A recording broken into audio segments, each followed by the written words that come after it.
Muy buenas, ¿qué tal? Soy Xavi, te doy la bienvenida a mi canal Mockup y en concreto al curso de Figma 2024 capítulo 3. Un vídeo en el que sabrás diseñar un prototipo de página de producto con carrito de compra de alta fidelidad. Para ello utilizaremos el sistema de diseño y de componentes que hemos creado en el vídeo 2 de este curso de Figma 2024. Pero no solo eso, sino que lo más importante es que aprenderás a crear prototipos interactivos totalmente profesionales, ya que haremos uso de variables, expresiones y condicionales lógicos, lo cual le dará a tus proyectos de diseño un salto cualitativo. Para ello crearemos variables numéricas, booleanas y de string.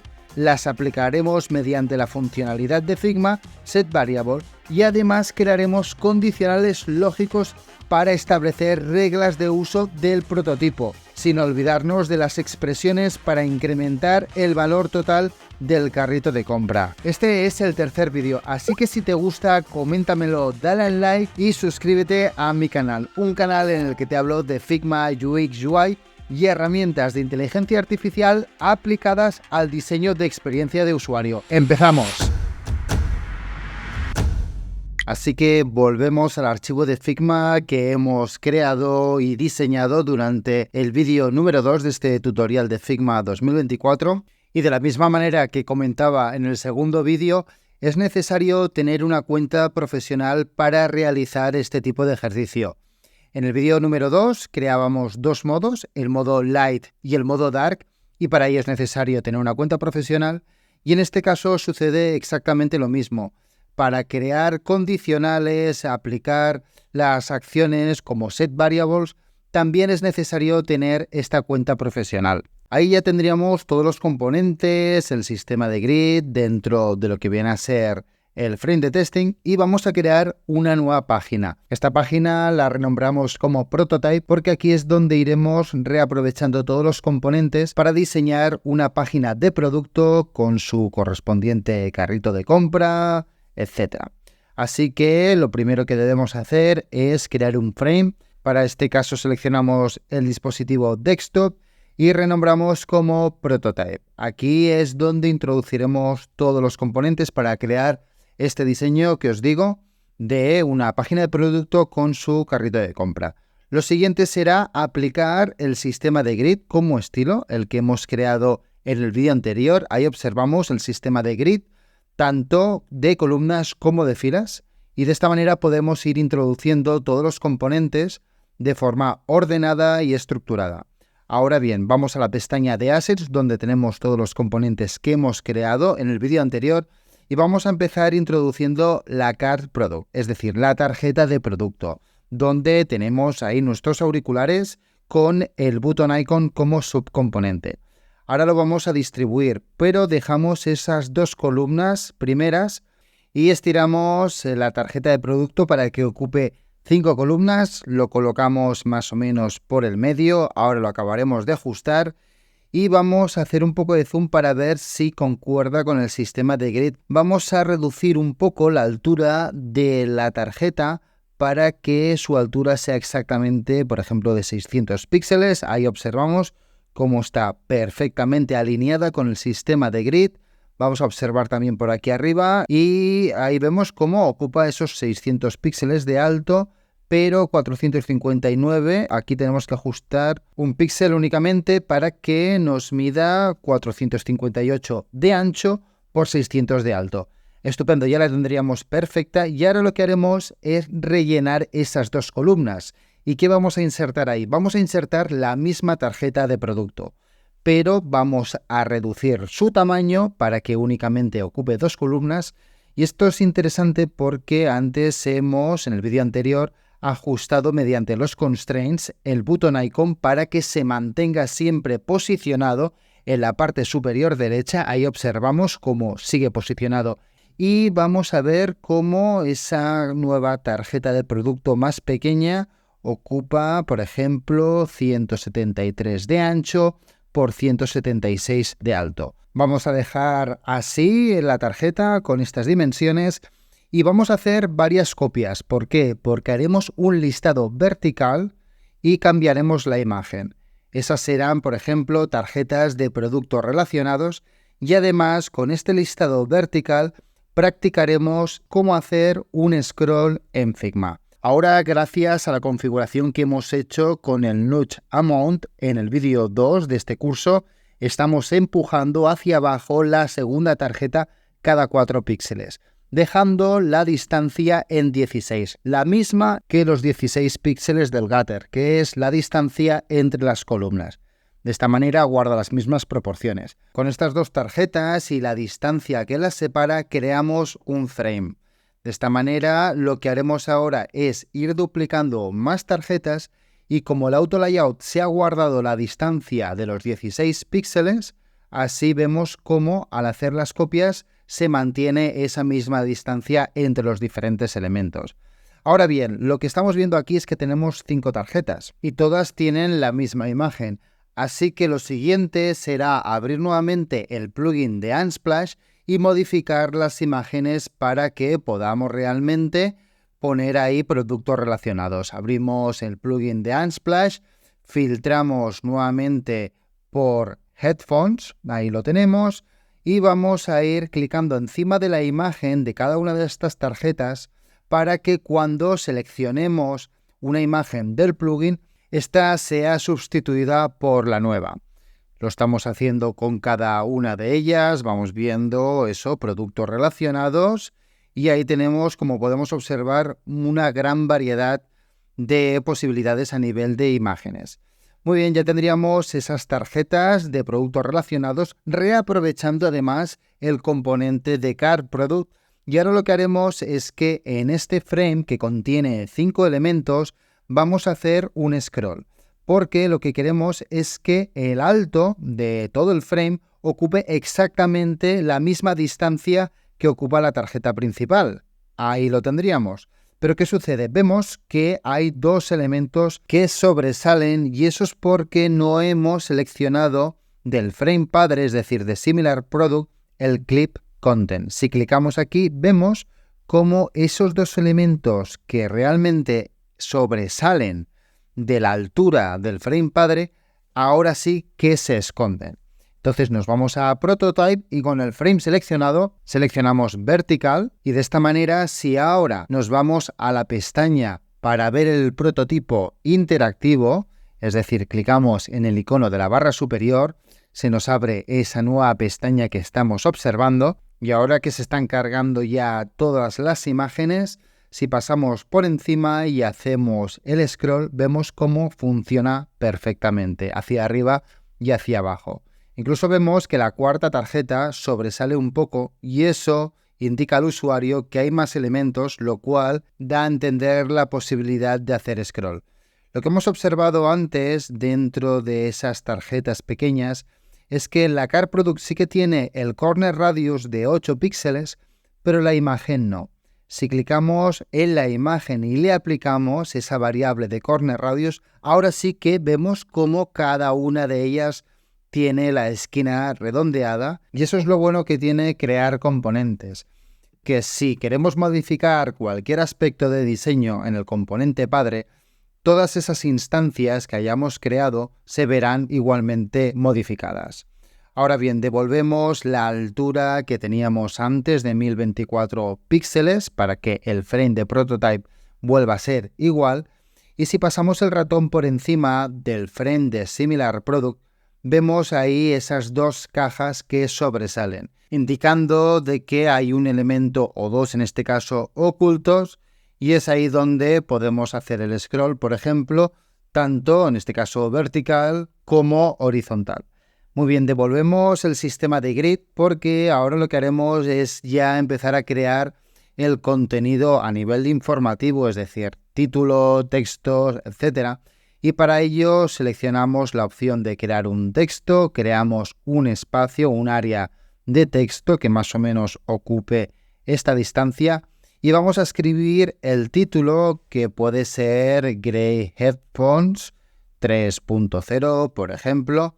Y ahora le daremos también ese estilo de tipografía a este título, que será el título del producto, pero antes alargamos la caja de texto hasta el final de la última columna y ahí añadimos, por ejemplo, el H1, ya que es el título principal. Muy bien, le aplicamos esa variable de color, en este caso TextPrimary, para que tenga ese color no tan negro, sino un poco más grisáceo, y ya tendríamos el título. Ahora vamos a continuar diseñando esta tarjeta de producto y para ello vamos a crear un elemento que normalmente lo encontramos en todas estas páginas de e-commerce y es la valoración del producto. Para ello utilizamos una figura, en este caso la estrella, para dibujar esta estrella que más o menos nos ocupe esta proporción. Ahí la tendríamos, la colocamos bien ajustada a la columna, más o menos ahí, perfecto. Y ahora lo que haremos es duplicarla. ¿Por qué? Porque haremos exactamente lo mismo que hemos hecho con las tarjetas de productos relacionados, es decir, una copia para colocarla justamente a la derecha y a partir de estas dos estrellas vamos a crear un frame y vamos a duplicar hasta llegar al número 5 en cuanto a unidades de estrellas. Renombramos el frame como stars y hacemos una tercera, una cuarta y una quinta estrella. Ahí ya lo tendríamos. Ahora lo siguiente será seleccionar el frame de star y como ahí tenemos el auto layout generado, vamos a aplicar una variable para que se aplique esa distancia entre los diferentes elementos. Vamos a seleccionar la de padding XS y ahí observamos cómo se separan entre ellas. Ahora bien, también podemos seleccionar todas las estrellas, vemos que tienen 5 puntas. Esto lo podríamos modificar a 6, 7, etc. Vamos a dejarlo a 5. Y después, por otro lado, también podemos modificar el corner radius, pero al ser un elemento con tantas puntas y es tan pequeño, recomiendo hacerlo con 0,8. Para este caso no tenemos una variable creada, aunque sí que lo podríamos hacer. Por otro lado, observamos que no tenemos colores amarillos, pero sí que lo tenemos en la colección que hemos copiado de CSS Tailwind, así que nos vamos a Local Variables dentro de la colección Primitive y categoría principal Color y vamos a crear variables de color. Además nos vamos a la página de Design System donde todavía tenemos todos los colores de CSS Tailwind y vamos a crear, por ejemplo, el Yellow 300 y el Yellow 500. No vamos a crear toda la gama de amarillos ya que queremos de que este vídeo sea más resumido a nivel de creación de componentes, Design System y centrarnos sobre todo en el prototipo. Agrupamos las dos variables de color en la categoría de amarillo y ahora nos vamos a tokens. En tokens, por ejemplo, también vamos a crear una única variable de color, en este caso StarBG. En el modo Light le asignamos el Yellow 300 y en el modo Dark el Yellow 500. En cuanto al scoping, de momento no lo vamos a configurar, así que lo único que haremos es crear un nuevo grupo con esta selección que en este caso estará dentro de la categoría color y subcategoría Star. Estamos viendo que el tag no lo insertamos en su momento dentro de ninguna subcategoría, así que creamos un nuevo grupo dentro de la categoría principal color y subcategoría tag. Ahí ya lo tendríamos. Ahora con las 5 estrellas seleccionadas sí que le vamos a aplicar el StarBG como color de variable y ya lo tendríamos. Muy bien, si hacemos una prueba, por ejemplo, sin el sistema de grid, ahí observamos con mayor detenimiento esas 5 estrellas que califican la calidad del producto en este caso. Así que si lo pasamos a Dark, vemos algo parecido, ya que ambos colores no hay mucha diferencia y los dos colores se ven perfectamente. A continuación de esta valoración mediante estrellas, vamos a crear texto para, por ejemplo, indicar qué número de reviews ha tenido este producto. Así que seleccionamos la opción de crear texto, elegimos el estilo de tipografía, en este caso Paragraph SM, y por ejemplo podemos escribir 354 reviews entre paréntesis y ahora lo que haremos es crear una línea que divida o separe dos textos.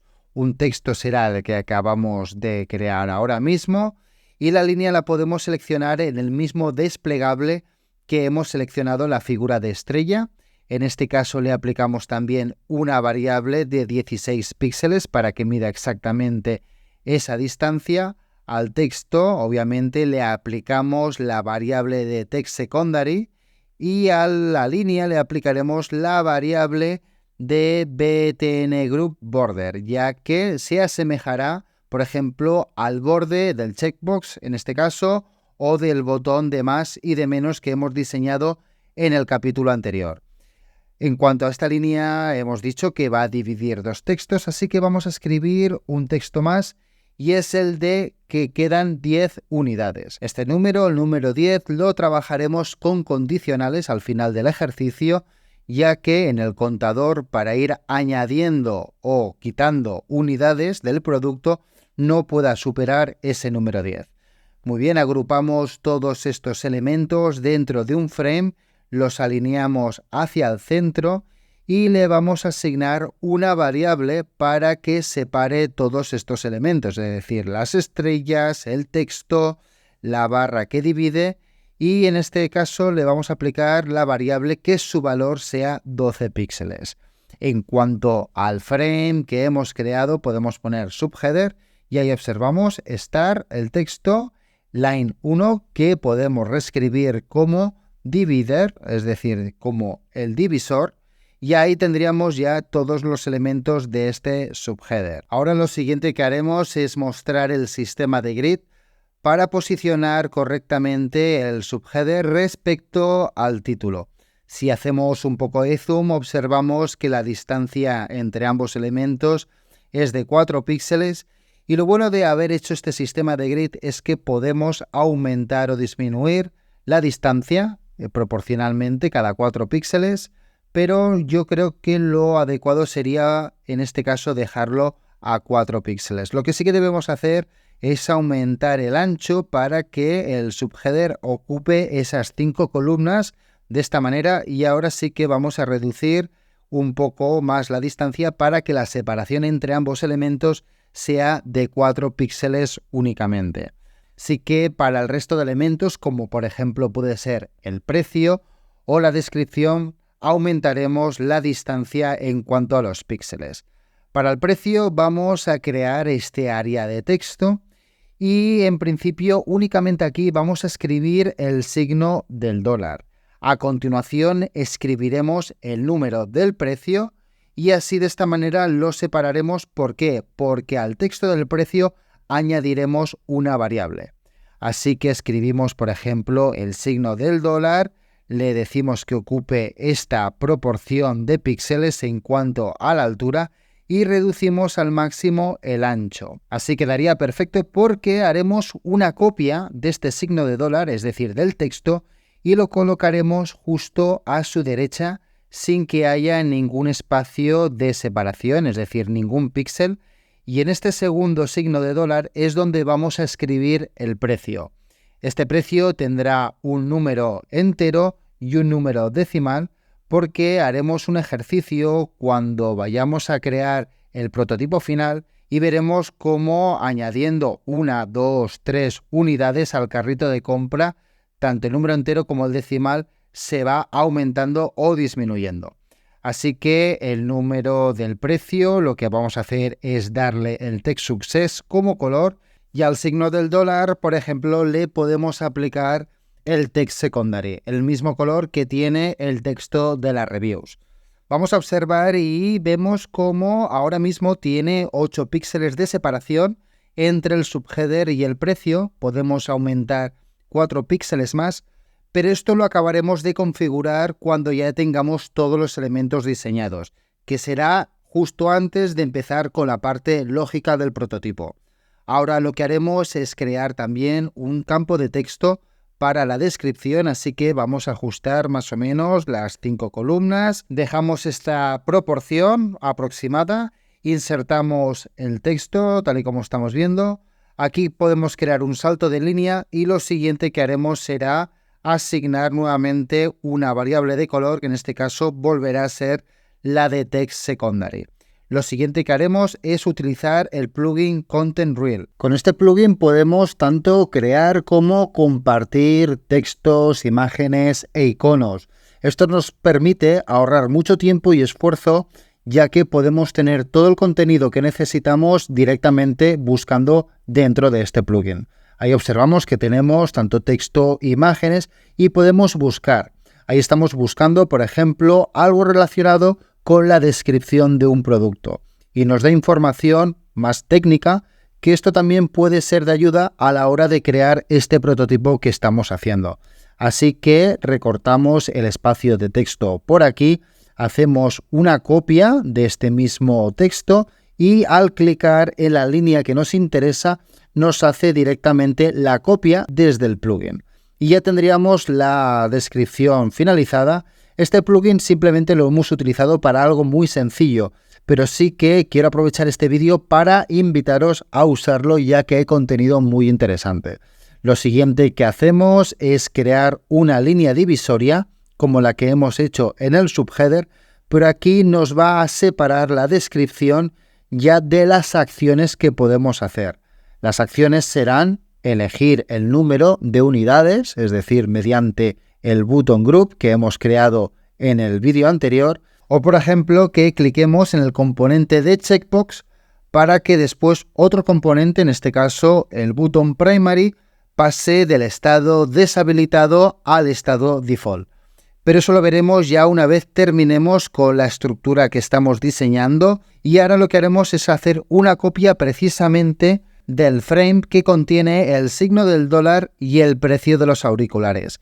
Este frame lo hemos renombrado como price y hacemos una copia para colocarla en la parte inferior justo después del divider. Ahí lo tendríamos, pero aquí vamos a añadir un texto más. Aquí añadiremos el texto de total. ¿Por qué? Porque el precio lo vamos a multiplicar por el número de unidades que vayamos aplicando gracias al componente de button group. Hacemos la copia del texto que contiene el signo del dólar y escribimos la palabra total. Ensanchamos el área de texto para que se lea todo correctamente y aumentamos un poco la distancia entre la palabra total, el signo del dólar y el precio. El frame, o en este caso el área de texto que contiene el precio, también lo alargamos, ya que al incrementar el valor van a haber más dígitos y así tenemos espacio suficiente. Muy bien, ahora nos vamos a Assets, seleccionamos el componente del button group, copiamos este componente, es decir, creamos una instancia y con los dos elementos seleccionados creamos un frame. Ahí lo tenemos. Este frame, por ejemplo, lo vamos a renombrar como counter, por ejemplo, guión total. Y ya para ir terminando con esta sección de información y acciones sobre el carrito de compra, lo que haremos es insertar el button primary, ya que estamos en Assets nuevamente. Este botón lo vamos a estirar para que ocupe las 5 columnas y se vea más, y vamos a reescribir el texto por Buy Now. En este caso, por mucho que escribamos el texto, el componente original no se verá modificado, al igual que sucede con el componente de checkbox. Lo colocamos justo por encima del button primary y además también vamos a reescribir el texto y vamos a poner, por ejemplo, que aceptamos los términos y condiciones del servicio, y de esta manera al clicar activaremos o desactivaremos el botón de compra. Muy bien, ahora ya nos quedaría utilizar el último componente, que en este caso es el tag detail, y lo que vamos a hacer aquí es escribir diferentes aspectos técnicos, por ejemplo, característicos del producto, que en este caso son los auriculares.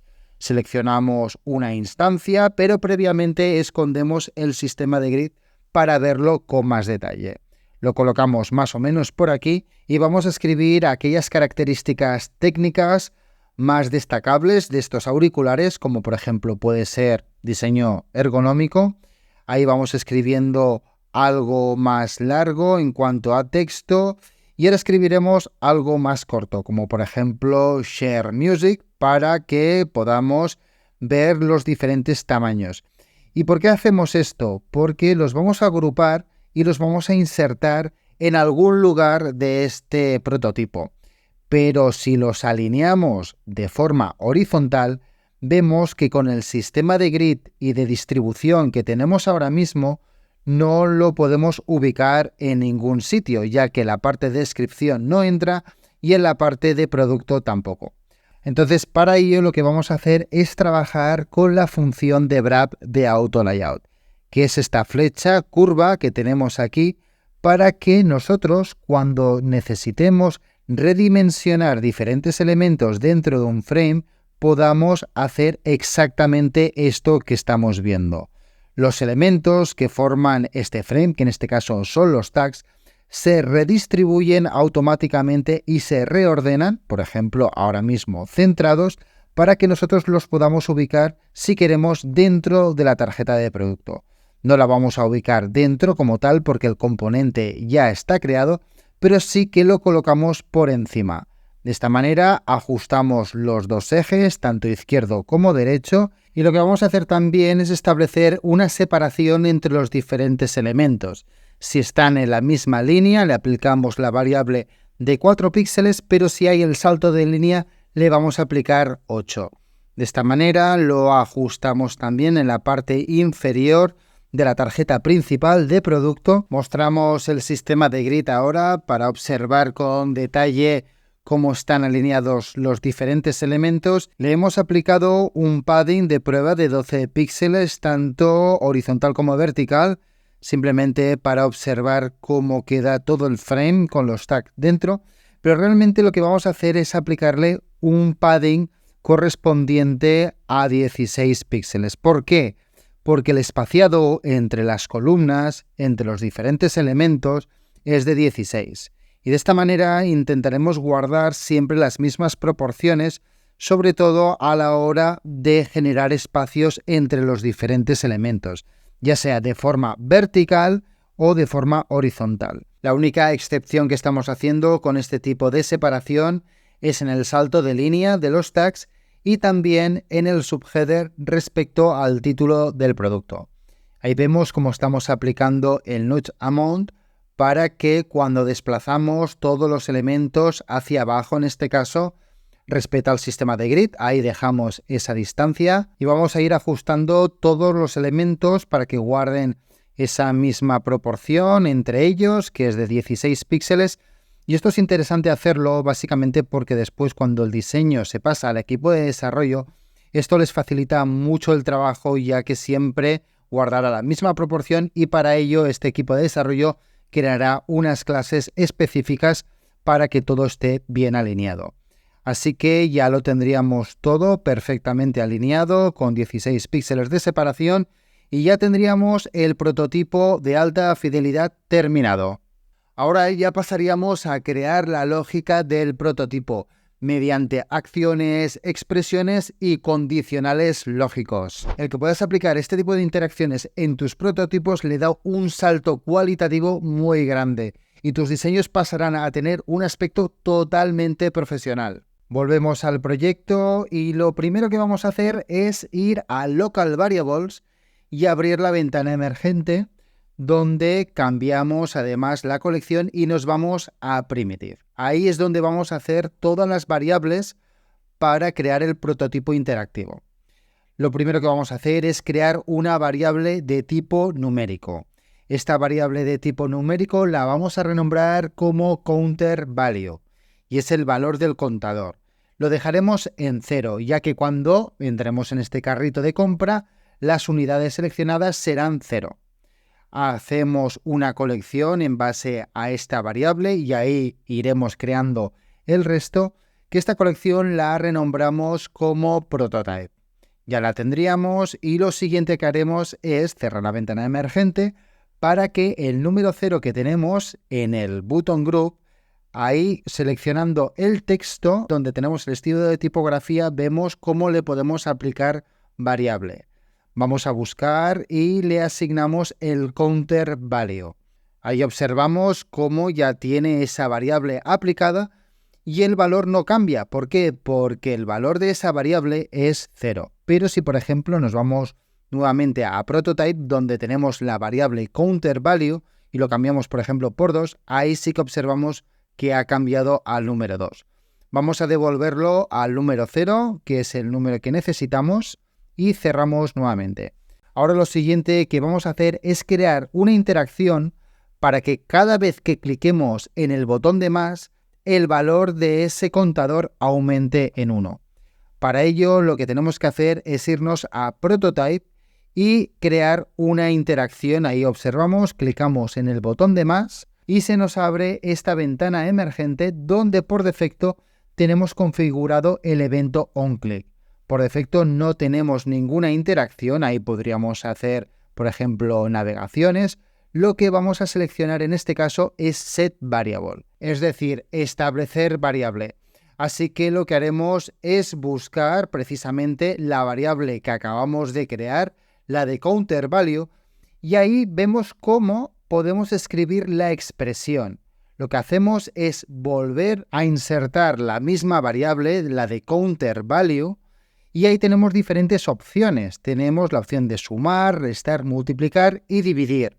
Vamos a seleccionar Addition, es decir, sumar, y lo que vamos a hacer a continuación es sumar el valor de 1.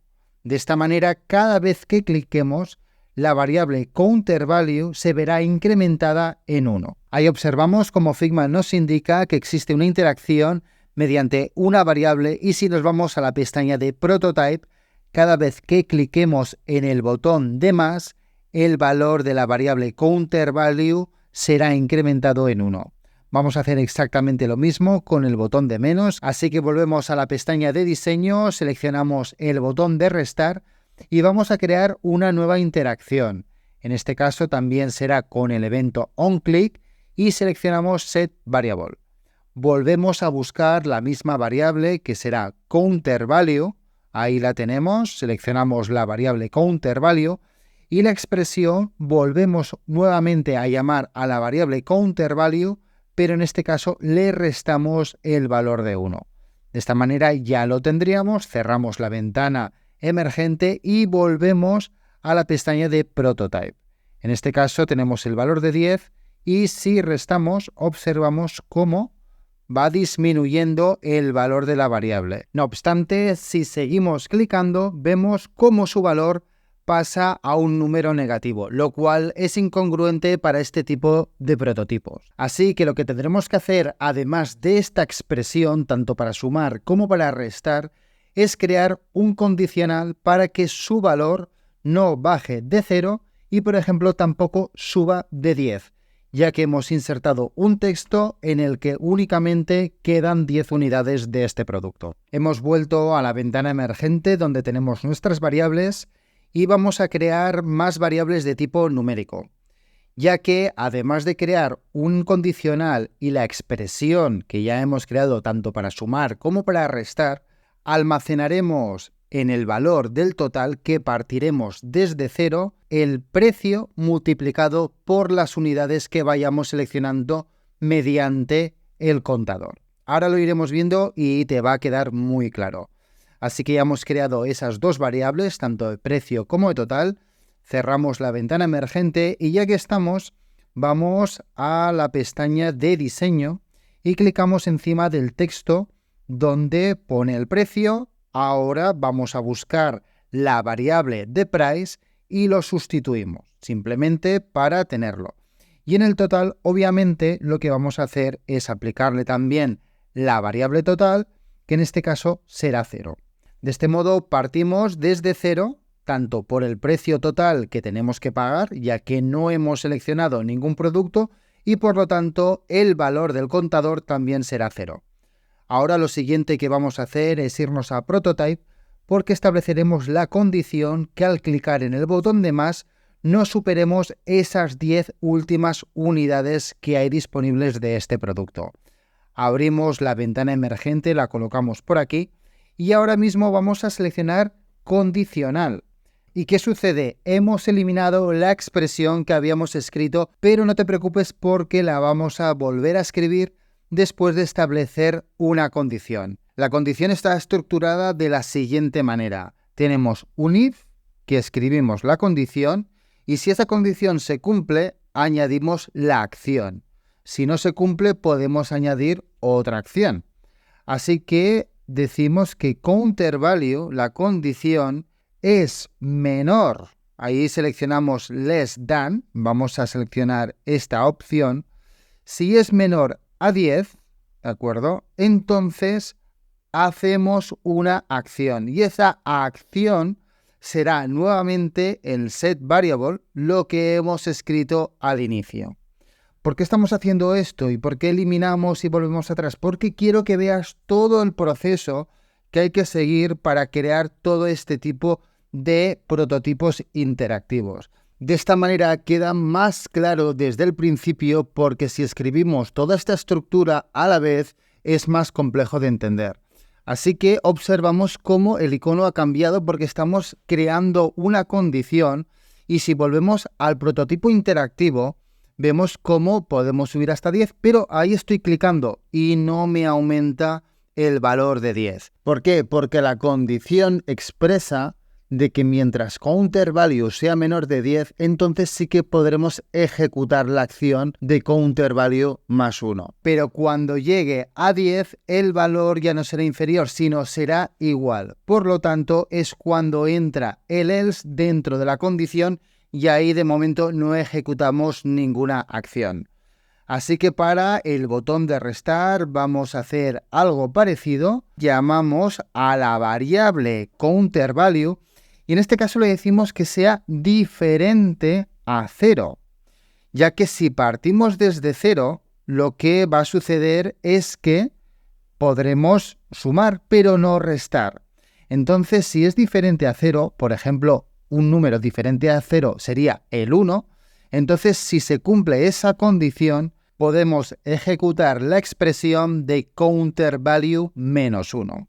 Ahora bien, cerramos la ventana emergente donde hemos escrito la condición y ahí observamos cómo el icono también es de condicional y si vamos al prototipo interactivo, vamos clicando y el valor de counter value no puede disminuir más allá de 0 ni tampoco puede aumentar más de 10.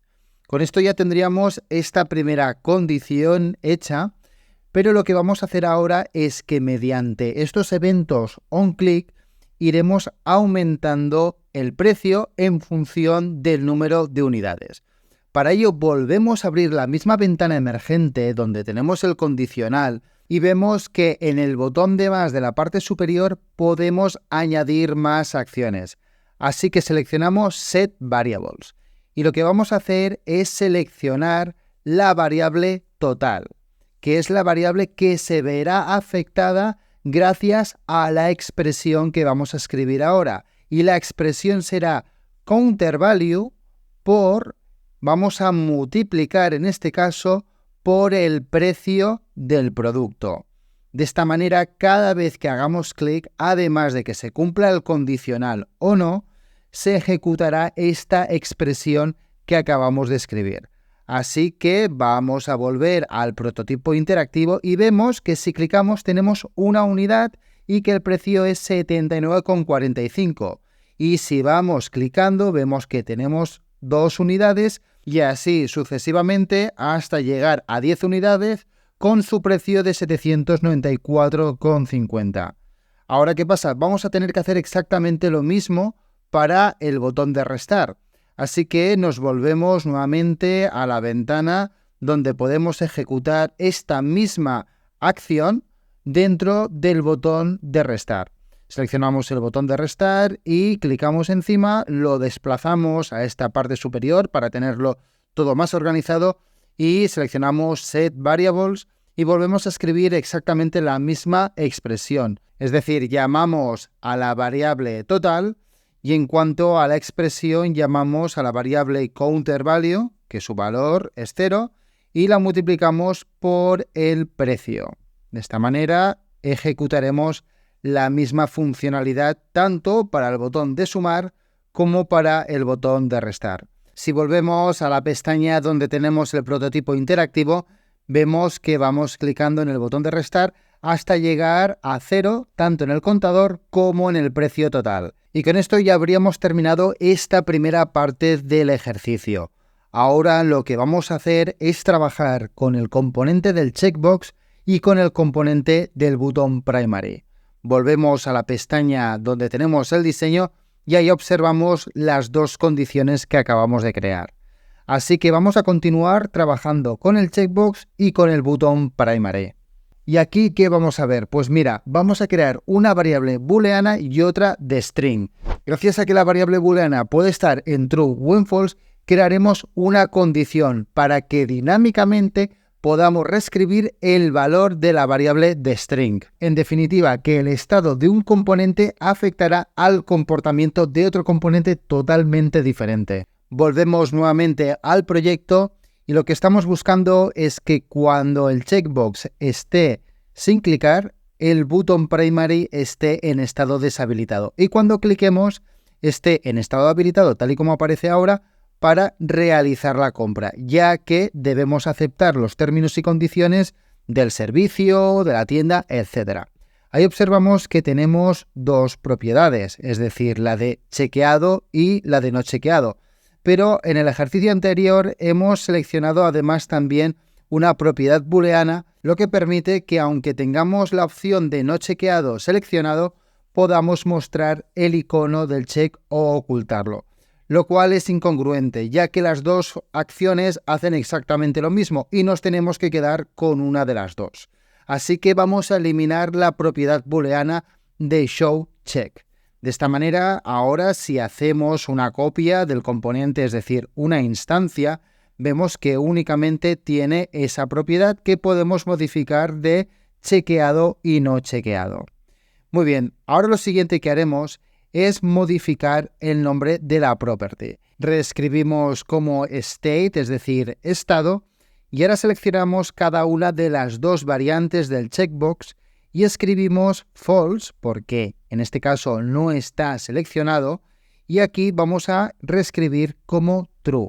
De esta manera es muy fácil conectarlo a una variable booleana que la crearemos a continuación. Ahora vamos a hacer algo parecido con el botón primary.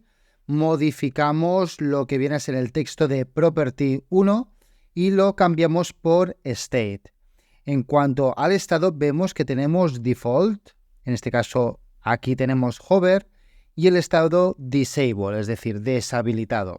Lo que deberíamos hacer aquí también es que el estado default, que es lo que nos genera por defecto, cambiarlo al estado enable, es decir, habilitado, porque también crearemos una condición que en función de si el checkbox está en true o false, vamos a cambiar del estado enable a disable. Muy bien, ahora lo siguiente ya es crear esas variables dentro de la colección de prototype y vamos a empezar por crear una variable de tipo booleano, que es de true o false. En este caso será una variable que podemos renombrar como términos y condiciones, pero en este caso vamos a abreviarlo bastante y lo dejamos en su estado false. ¿Por qué? Porque por defecto el checkbox no estará clicado. Así que podemos entender que esa variable afectará al estado del checkbox. Lo siguiente que haremos es crear una de tipo string donde podemos reescribir btn_cta y aquí lo que debemos hacer es lo que hemos visto antes, escribir exactamente la palabra disable, tal y como aparece en el estado del botón disable. Porque lo que haremos es jugar con el estado de los componentes. Y de esta manera, cuando la variable de true o false esté en un estado, reescribiremos ese string que acabamos de crear por enable o disable. Por último, ya que estamos, creamos una nueva variable que en este caso no afectará a la lógica, simplemente al texto que podemos introducir dentro del botón. Ponemos el texto de Buy Now, así que seleccionamos el texto del primer botón y allí donde nos aparece el estilo, a continuación tenemos el icono de la variable donde le podemos aplicar esa variable de string que acabamos de crear y de esta manera lo que esto nos permite es que cuando cambiemos el estado dinámicamente no se nos cambie también el texto, ya que los tres estados tienen el mismo texto. Le aplicamos también a estas dos variantes el mismo texto y ya lo tendríamos. Si volvemos, por ejemplo, ahora a la ventana donde tenemos el prototipo y cambiamos manualmente el estado del botón, observamos que guarda el mismo texto y sobre todo también las mismas proporciones. Seleccionamos el botón, por ejemplo, y vemos ahí que tenemos el state en enable y lo que hacemos es aplicarle esa variable de string de disable y vemos cómo el estado cambia. Y para el componente de checkbox vamos a hacer lo mismo, le vamos a aplicar una variable, ahí lo vemos. Vemos además que solamente se le puede aplicar una variable booleana, ya que su property también es booleana. Así que clicamos, no vamos a cambiar absolutamente nada porque las dos están en false, es decir, la propiedad y la variable. Ahora lo que vamos a hacer es seleccionar el componente de checkbox y con la primera interacción vamos a hacer un condicional. Ahí lo tenemos, vemos cómo clicando encima de la conexión, vemos cómo el state pasa a true, ya que vemos el switch marcado en estado activo. Y ahora lo que haremos es seleccionar la opción de crear un condicional.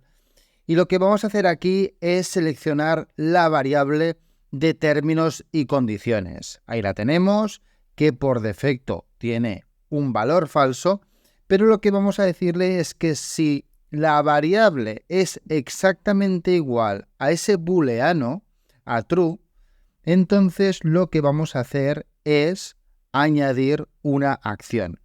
Pero esta acción lo que vamos a hacer es lo siguiente. Vamos a aplicar setVariable y vamos a llamar a la variable que afecta sobre el botón primary, que en este caso es la variable de string que hemos creado.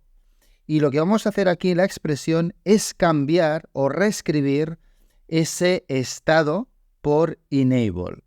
Lo que esto permite es que podamos reescribir el valor de la variable, pero hay que reescribirlo entre comillas, muy importante, si no, no nos funcionará.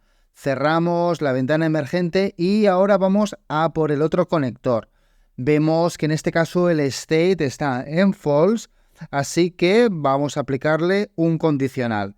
Volvemos a llamar a la misma variable, es decir, términos y condiciones, y le decimos que si es exactamente igual, en este caso a false, ¿de acuerdo?